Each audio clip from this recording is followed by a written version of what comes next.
Most people think the biggest investment mistake is buying the wrong stock. It isn't. In fact, many investors buy great companies and still fail to build wealth. The real mistake happens long before they click the buy button. The first mistake is investing without a plan. People invest because a friend recommended a stock, because it is trending, or because social media says it is the next multi bagger. That is speculation, not investing. The second mistake is ignoring valuation. A wonderful company can become a terrible investment if you pay too much. We have seen this happen with many blue chip companies over the past few years. The businesses continued growing, but investors who bought at expensive valuations earned little or nothing. The third mistake is constantly chasing returns.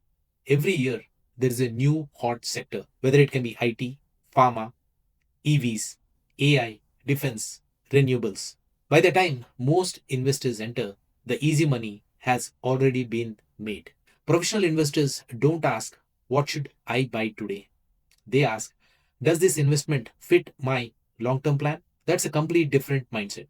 Building wealth isn't about finding one perfect investment, it's about avoiding the mistakes that destroy compounding. Because successful investing is less about intelligence and more about discipline. If you like this video, share, comment, and subscribe. Free equity analysis course link in the description. Thank you.